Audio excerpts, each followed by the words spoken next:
Hello, everybody. Welcome back to Crash Command Games. This is going to be a Proquest tournament report as a follow-up to the podcast and the what to expect. I went over kind of like etiquettes, things that you're going to see, good ways to react, all that kind of stuff. I went over that in the podcast. This time, I just wanted to go over who I brought, what I faced, and what you can expect meta-wise. So let's just go ahead and get this started off with what deck I brought. I brought Jarl Vatreidi, right? Let's go ahead and open this up and take a look. I don't have it organized or anything. I got deck check, but I had to play after that. We can just kind of go over my thought process on a few of the cards in the deck, right? So Jarl's obviously the choice of hero. As for weapons, I brought Titan's Fist and Sledge of Anvilheim. Okay. The idea behind this is obviously Titan's Fist is going to come in when you specifically need the Stalagmite to slow down your opponent quite a bit, right? And then Sledge of Anvilheim comes in against any match that you think is going to go a little bit too long, and most of your cards block really well anyway, so you don't need a shield in that matchup. You just need to pressure damage, right? Sledge of Anvilheim can grind down an opponent very well. I do have the Rampart of the Ram's Head as a backup shield. I'm not the biggest fan of it in this deck. I feel like this card could be swapped out pretty handily. I'm not sure exactly with what, maybe. Because I just wasn't that impressed with it. I used it in one matchup, and that was Dash.io. It might have been okay if they had more Cerebellum processors or anything else that broke the chain. But I kind of shot myself in the foot. And this is just something for you guys to know. If you're a Jarl and you break their Teklo Foundry Heart, they're not going to break the chain as much, and then the Rampart becomes fairly useless. In that specific case, because we are trying to break the Teklo Foundry Heart, because it does give them extra resources, and lets them dig past cards to see if they can find something on top that's usable to Dash.io's ability, it just doesn't work out very well. Frostbite Seismic Surge tokens. As for AB, Null Rune Hood, Heart of Ice, Null Rune Boots, this is all I brought, and it's all I needed. 1 blue pitch per arcane card got me past Senecilio. Not much left to say here, but Heart of Ice is hilarious because it makes them kind of make the snap decision of do they need to discard their card now? It makes their defense reactions almost impossible for them to play, and it just robs their whole hand, and they just don't like defending once you activate Heart of Ice. So I did like Heart of Ice in this build. Definitely a must-have for me. I know a lot of people do not like this card very much. Okay. But I found it to be invaluable in stopping some of my opponent's turns. You 3-block this with the Gauntlets of the Boreal Domain. It's a build your own Stalagmite. It's a third Stalagmite, right? If Stalagmite's good, why isn't 3-block Stalagmite good? And then you still get the effect out of this. I know people will say, oh, but Crown can save your arsenal. You shouldn't be putting anything in your arsenal in this specific build that you can't get out anyway. There is a card that can get stuck, but it also can get out with the right turn, with a Stalagmite turn and an Olin Eyes Cap Block, right? There should always be ways out of having that card stuck in your arsenal, but whatever. I like this card. It put a Frostbite into play every time I needed it to, and it was just the perfect wrench. So I like that card along with the Gauntlets of the Boreal Domain. Quick Flodge Dexers. You just have to have this card. I know it sucks because it's expensive, but it's so goddamn stupid. It's just 1 blue pitch for 6 defense. Yeah, it's just okay. Moving on. And then obviously a Tunic finishes up the equipment slot. I know we want to see something different, or maybe like something that's not Tunic for once. Unfortunately, Tunic is kind of where it's at, specifically with this slower build like Jarl.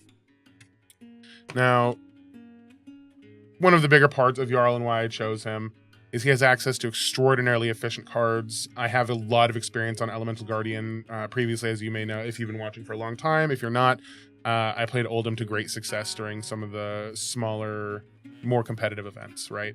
So with Jarl Vatreidi, you're looking at a hero that says, whenever you play an ice card, put a Frostbite into an open equipment zone.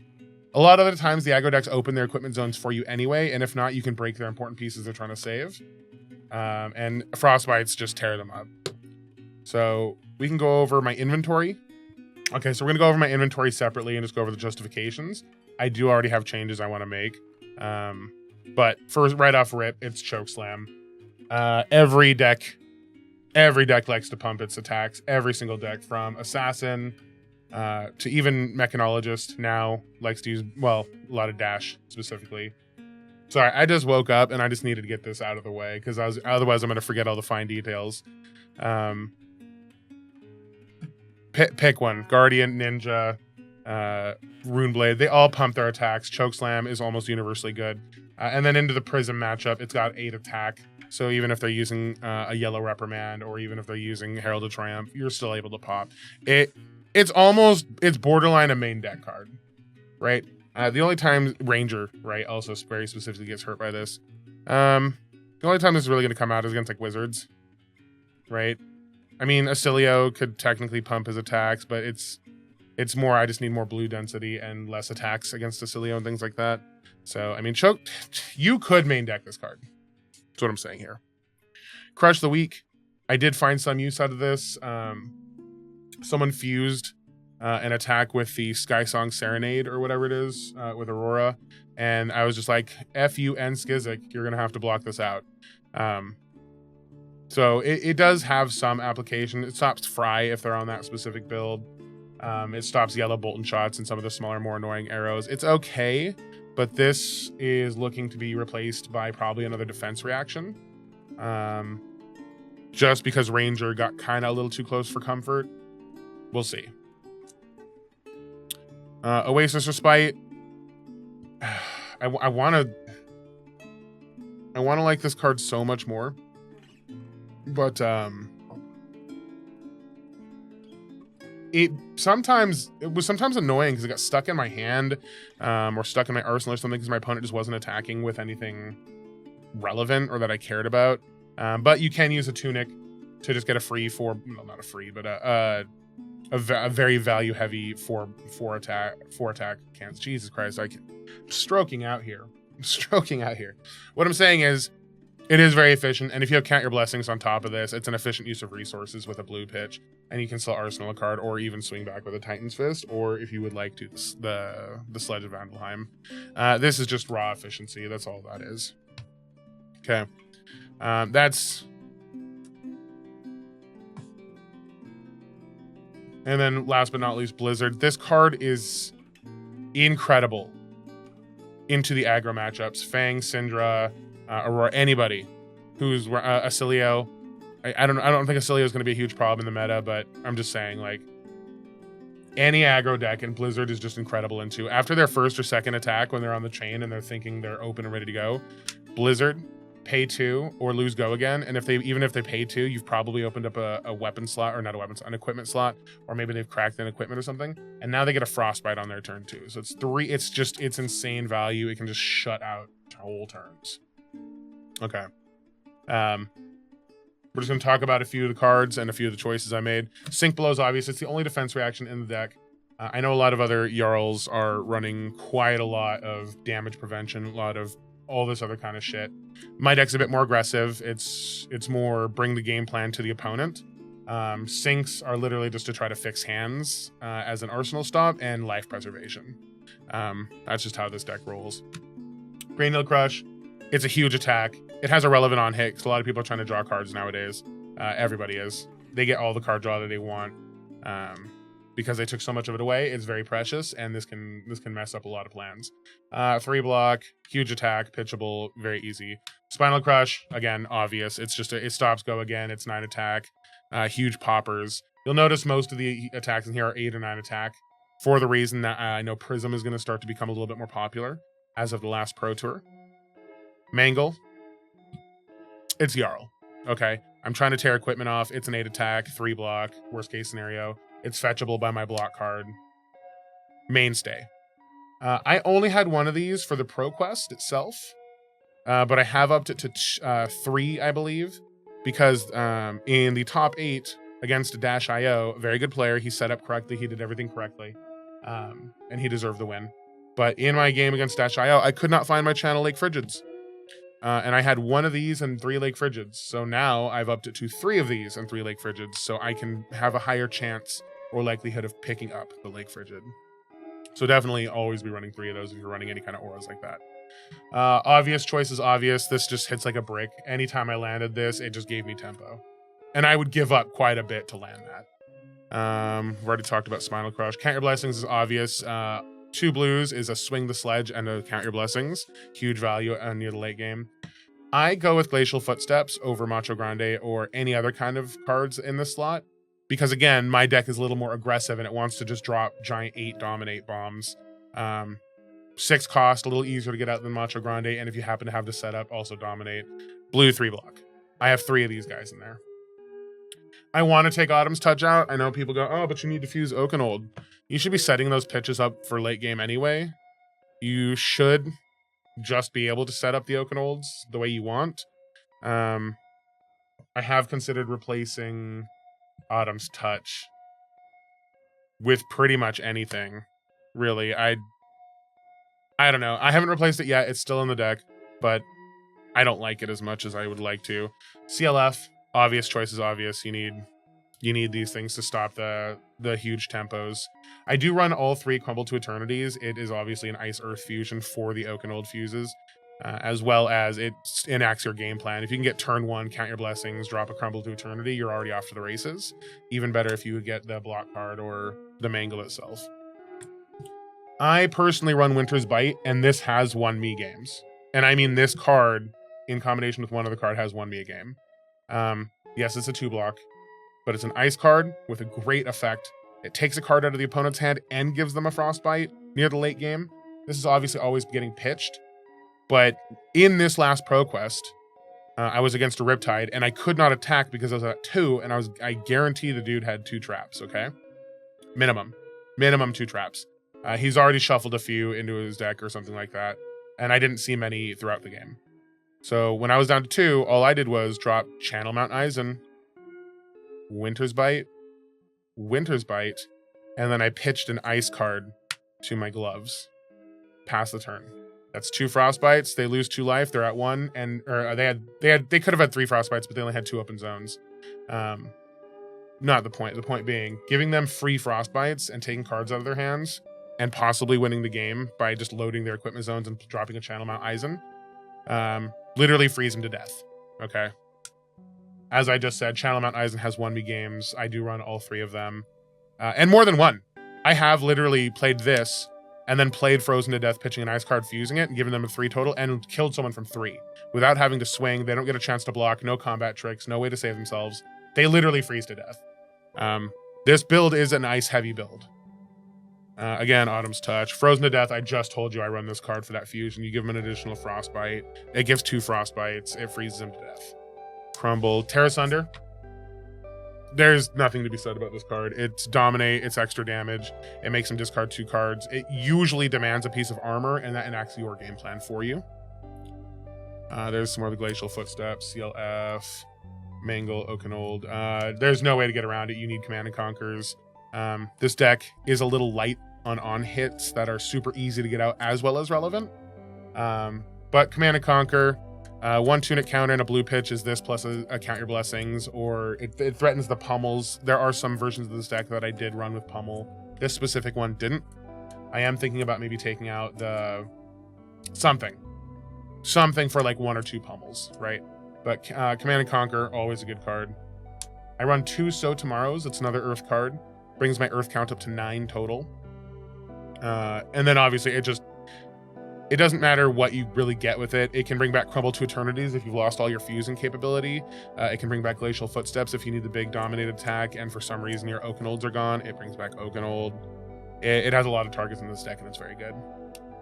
Pulse of Eisenloft, again, super great fuser. This has also saved my life. I watched a Prism player in this Proquest stack a bunch of Angelic Wraths, and on the turn the Angelic Wraths were available, he dropped some kind of Herald. It didn't matter what it was, and I blocked 3 cards from hand, and then I think my ice equipment or whatever. And then he dropped it. He brought his Herald up to 20, and then I Pulse of Eisenloft, and it was plus 6, 7, 8, and 9 because of the 3 elemental cards I blocked with. He could have easily swung the game right there and won, but because of Pulse of Eisenloft, that was not available to him. Count your blessings. I run the red and yellows, obviously. And that is it, I think. I don't think there's Unforgetting. Oh, I run 2 of the block card.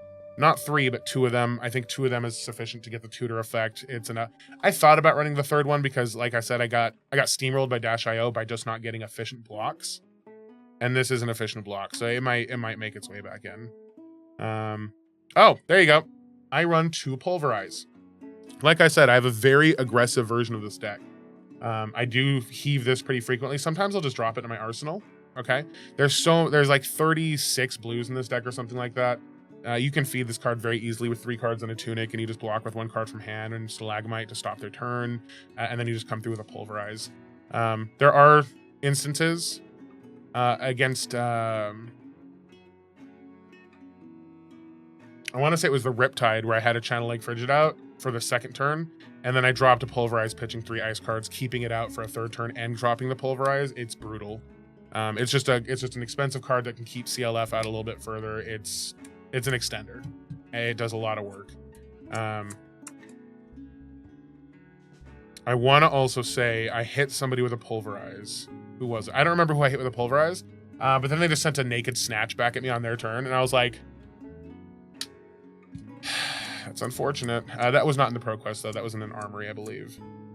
And that's it for all the super secret tech for Jarl. Basically, how you're going to end up playing this deck is pretty slow, grindy, and just efficient, right? You are not looking for crazy fancy plays. You're not looking for crazy setups. You're not looking to decompose. You are just going to beat the living shit out of somebody, and there's not a lot they can do about it, as evident by the fact that I went 4-0. Again, I can be a little whiny, salty bitch and say, oh, in my Proquest, in my top 8, I didn't draw anything. True, but I also didn't put 2 I didn't put 2 imposing facades in my deck. I made some choices, and they may have cost me the tournament, right? You'll look at hands like this on first turn, and it'll be like, oh, super cool. I would literally just off pitch for Count Your Blessings and arsenal that, so they have to deal with their hand. You get an arsenal, and you're already off to the races. And that's like what more do you want? Just take some damage, sink a card, or sink below one of the bigger attacks, and then on your turn, it's just here, here, here. This goes here. You put the Frozen to Death in here. You hold on to the Earth card. 1, 2, 3, 4. Okay, cool. And this is coming up on turn 3. They probably can't do a whole lot because of the Oakenold, and you literally just Tunic, drop the Pulverize. Right? You still have Frozen to Death available to you. That'll probably take up some of their armor. 3, 4. Once you've taken up some of their armor, we can probably just go ahead and Frozen to Death, pitch the Mount Eisen for late game. Okay? You always pitch this away to try to do those sneaky end game plays where they're at 1 or 2 life and you just freeze them to death. But for now, it's Frozen to Death, revealing Pulse of Eisenloft, and then we heave the Pulverize. Okay, so we've taken away some more of their armor. We've given them some Frostbites on their turn. That is unfortunate, but at the same time, it doesn't matter too much. Because it has been 1, 2, so 1 turn, 2 turns. So this is the 3rd turn with Tunic. We can't, no, we totally can. We totally can. We probably just block here, and then we pitch this for later. See? Pulse of Eisenloft and an Earth card, another blue card, right? We're going to use that as the signpost. The Autumn's Touch. So the 3rd Autumn's Touch we draw is going to be the signpost, and we just send a Pulverize with Seismic Surges. Okay. Blocking 4, attacking for 14, just trying to be hyper efficient. They probably have to pass their turn because nobody's trying to take 14. This turn is very likely. You can't Imposing Facade the Channel Lake Frigid, or you can't really do a whole lot here. So what we're probably doing is, if you have Titan's Fist, it's definitely swing the Titan's Fist, put the sink below in your arsenal. But in this specific scenario, what we're probably doing instead is pitching this for 0. We're going to go find a Crumble to Eternity.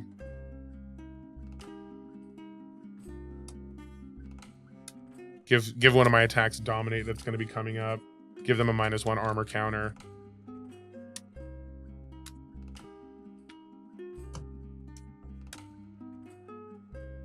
And then with the 1 resource up, that gives us the option to swing Sledge or Titan's Fist. Okay, not the hugest of turns. 3 and 4. But that's literally like what Stalagmite is for. So this turn, it's probably blocked with Stalagmite, probably Sink. I don't want to play Count Your Blessings red yet. So we tuck that to draw. And, like, by the gods, what have we done here? What is Halfir say? Sorry, it's not Halfir, it's Heimskir? Sorry, is Haldir the guy from Lord of the Rings? Look, I don't know right now. Point is, Talos! Beautiful Talos! I get crap. This doesn't matter. It was a nice thought, but here we are for Oakenold. Put the Winter's Bite in the arsenal. Again, we hold on to the Earth card because we do have so few of those. We just move on. 1, 2, and 3. And it's just batshit. Like this deck can sometimes just do this. We could probably be even meaner than that and drop Winter. So it's Winter's Bite first and then Fuse, so they even have less option and less shit on their turn. And then we Arsenal the Channel Lake Frigid. Always hold on to the Earth card, even though I think that's the 3rd Oakenold.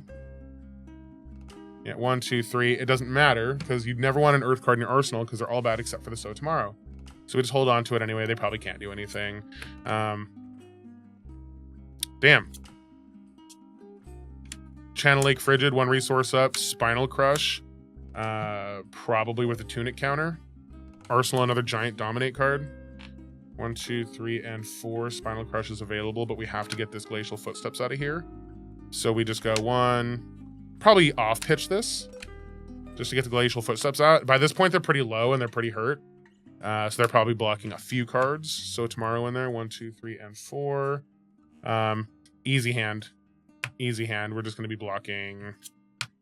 Probably just block 3, block with the helmet and the gloves to give them a Frostbite to end their turn. This turn is pitch, draw, 2 resources floating, put the Oakenold on the bottom. Already drew. Have 2 resources floating. We just send a Command and Conquer, and we just set up another So Tomorrow, right?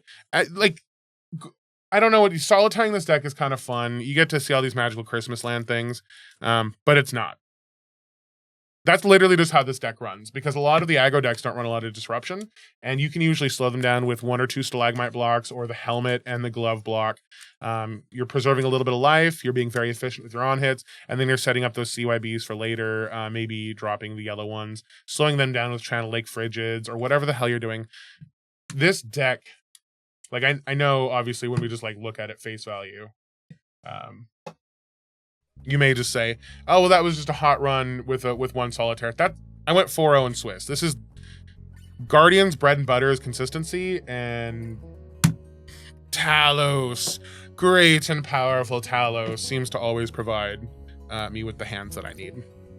So, I just want to go over the quick breakdown of the tournament itself. Now that you've seen the deck, kind of see a solitaire run of it to kind of get an idea of how it can look to play this deck and some decisions I make. And you may have heard a few of my internal dialogues that I usually have with myself, and my reasoning behind my pitches and things like that. So, how'd the tournament go?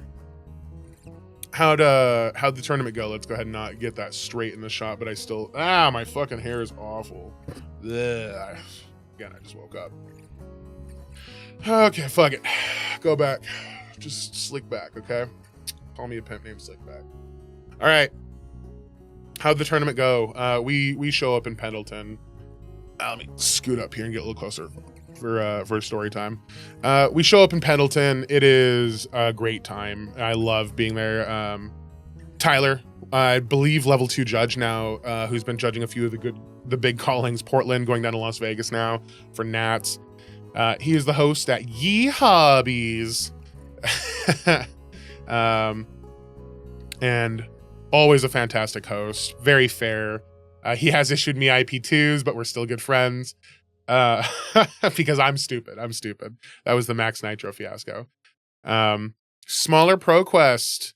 Normally we see 28 to 30 plus people at that Proquest. I don't know if Portland just was so flush with Proquests that they didn't have to travel or whatever. But the Portland crew didn't show up. But the Boise crew, the Eastern Washington crew, Pendleton crew, they all showed up. 16 people, I think, if I remember right. I want to say some of the Treasure Valley people didn't show up, but one of them did. Just kind of a smaller Proquest. I wish it weren't. But the field looked like a bunch of prisms, a bunch of auroras, and azaleas and riptides. Super weird meta. There was a Kasai there, and a Cilio for your dark horses, and then obviously I was the lone Jarl at the event. And we can just start by going over the match by match. I'm not gonna make this super long because this video is already kind of crazy long. I might cut this into 2 videos, but we'll go ahead and see. So round one is Prism. Very great guy, pretty experienced on Prism. The deck is built. There's nothing off meta, I don't believe, that I saw. Lots of running Rainbow Angelic Wraths. That might be a little off, but that I want to say that's just a brutal match for Prism, specifically with my build. I know with the Earth build with Jarl that many people are running, the Felling of the Crowns and all that, the Prism match can be a little harder because you're not running all of the giant poppers that I am. You're not running the Glacial Footsteps. You're not running the Pulverizes. You're not running the Choke Slams, the Crush the Wheat. Like, I know that the other build of Jarl, the more popular build of Jarl, might struggle with Prism. I don't know what that matchup is like. I never liked that build from the get-go. I don't think that's what Jarl's about. Read the damn hero. He likes ice. Okay, so I brought ice out. And yeah, it was brutal. It was anytime they would attack with Hail to Triumph, it would be defend with a Spinal Crush for 9. Even the Yellow Reprimand couldn't get around it, and they'd just be like, okay, well, I guess I pass. And then I would just be swinging in. Just with Sledge. It was mostly just pop, Sledge, put a defense reaction in my arsenal, pop, Sledge. And it was just a slow grind. I think at the end of the game, the score was 32-0. Prism and Jarl should be a pretty easy win for you, and Prism should be getting very popular here very soon. A few people have bought whole ass Prism sets off of me on TCG Player, so I know people are building that deck. I know for a fact people are building that deck. Let's go ahead. It just sucks that I can't really get this in like a really good position. So if you are preparing for Prism, Jarl is a good choice. Jarl can definitely get the job done. I just don't want that arm right there. F it, we'll just lean into it. Okay. Second round was Riptide. This Riptide was running a little bit late to the event. I don't want to comment too much on it. I made a mistake round 1, took some damage. That's okay. The game was by the numbers. Riptide. This Riptide liked to go tall. Didn't do a lot of go again shenanigans. And that played right into my game plan personally, because it's just efficient block, arsenal, efficient block, return a Spinal Crush. Okay. And from then on, it was play Channel Lake Frigid, Pulverize, choke slam, Spinal Crush, Oak and Old. It was just, and then we finally get down to the end, and I ended up taking a huge arrow. I think it was for like 15 or something. And I get a Blood Rot, and I'm at 2. And the opponent's like, well, I think you lose. I'm like, no, it's Channel Mount Eisen, frozen to death, pitching a blue card, revealing a blue card from my hand, showing that I could pay for the Blood Rot, pass turn. They died of frozen to death. Okay. I knew that if I had tried to attack, I was going to get trapped to death, or something stupid would have had to have happened, right? With Jarl, he's very unique in the fact that he doesn't even have to finish the game with an attack. I can literally just freeze you to death. And I love that. I love that just being near the Jarl will freeze you to death. And he can close out games without even having to attack. Love it. Love that. So that goes to 2-0. Third match was Acilio. This was just unfortunate. Acilio is a very bad matchup into Jarl. Yes, they had some good turns where they were attacking for 12, 14, etc. But I was just block, block, block, Arsenal, Spinal Crush, block, block, block, Spinal Crush. And on the turn that I sent the Spinal Crush, they had 3 instants in hand, discarded one, but forgot I had activated Heart of Ice. So I had to pay one, and then realized they didn't want to discard, and they just took the Spinal Crush, and like, well, I'll always have next turn. Next turn was an Oakenold. The next turn was a Spinal Crush. And then they think they finally get a break because I don't attack with one of those cards in one of the turns. They're very low. They're at about 15 life, I think, at this point. And I'm at 28, if I remember right. And they look at their hand and they go, you're in trouble. And they drop 2 Sigils of Brilliance, draw up. And I'm like, well, this is looking bad. But they didn't know that I had Arsenal to Cranial Crush, because if you're a subscriber to the channel, guess who the fuck I play to know how to play against. I know what it means when you drop sigils, right? I'm very experienced with this guy. And I just straight up presented the Cranial Crush, and I'm like, you have to block this because otherwise you're not going to draw any cards. And he looks down. I've already put -1 armor counters on the 2 pieces that matter, that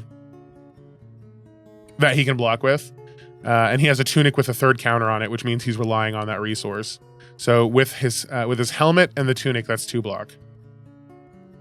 And he drops his hand, and it is 3. It's a 3 instants and a blast to. It's a 3. It's like 2 sigils an instant.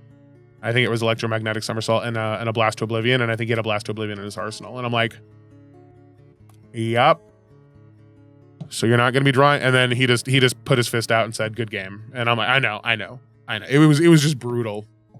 Absolutely brutal. Really good sport, really good player. He set up correctly. He did everything he could. It's just all of my on hits say you're not going to get the turn you want. And this just furthers my point that I think we're going into Guardian season. 4th matchup was one of my locals. We ended up in the finals, or finals of Swiss anyway. We just played it out. We just wanted to have some fun. They were on Aurora. That was just a slugfest. Because my deck is more aggressive, obviously, and doesn't need the decompose time, doesn't need all the setup, doesn't leak any damage. I just tore her gloves off with a mangle. She kicked the shit out of me for a couple minutes. I tore off I think it was the chest piece or something. I don't know. It was just us slugging back and forth, and eventually, I hit an Oakenold. And that swung tempo in my favor. And then on the other turn, I fused with Oakenold, the Channel Lake Frigid. And then it was Chokeslam. Or no, Crush the Weak, and they couldn't play the Skizzik. And then we were I think it was like 9-12. I forget exactly what I presented on the last turn. I know at one point I presented a Pulverize, and it was just too much.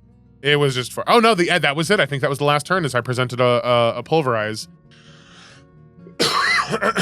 And it's just too much. Right.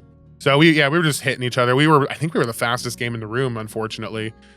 So 4-0 into Swiss. And then I don't want to complain too much about my top 8 experience. I just didn't draw Channel Lake Frigids. I just didn't draw my Blizzards. I drew 1 yellow CYB. I did draw 1 block card and 1 defense reaction. But Dio did an extraordinarily good job. Very smart. For any of you Dio players out there who are going to be running into Jarls, I don't want to be telling people, I don't know, is Dio even going to be around? I don't know. But right now, just get your Tekla Pounders out. That's what they did. They just blocked, put a Tekla Pounder out, blocked, Spark of Genius, Tekla Pounder, blocked, Tekla Pounder. You get those Tekla Pounders out, I was having a very hard time defending. And like I said, because I didn't draw defense reactions, I was blocking very inefficiently, taking damage where I didn't need to. I thought they have to be coming soon, and they never came. Like when you're watching that one video and the girls never come. I'm kidding. It is unfortunate, but my opponent did the work. They put in the time, they practiced against Jarl, they told me they practiced against Jarl, and they knew exactly what they needed to do. Be defensive, set up the Tekla Pounders, kick the living shit out of me. So that was my Proquest experience for week 1. I feel like that's what you can probably expect for the coming weeks, since Enigma's probably gone, Zen's probably gone. You can probably expect a lot of Dash, a lot of Aurora, a lot of Prism. I do believe Jarl should make a Surgeons. I do think Guardians in general should make a resurgence. But if they don't, they don't. And that's, I mean, what am I supposed to say to that? I believe it's Guardian season. And even when those Rangers come out, even when that mech, I think it's going to be Guardian mech heavy meta. Anyway, that's Crash Command Games. This isn't a cast of commotion or anything. It might as well have been. It's 36 goddamn minutes long. I might split this into 2 videos. Thanks for watching this video. Make sure to like, subscribe, comment about anything you heard me say that you think is stupid, or let me know about your own personal experiences during your first week of Proquest. What are you bringing? All that kind of stuff. Check out the Patreon. Please get on there. It just makes me want to make more of these videos anytime I see that number go up. I don't have a little counter. I'll get a counter when I have an irrelevant number. I'm still a very small channel. Thanks for watching, everybody, and this is Zero.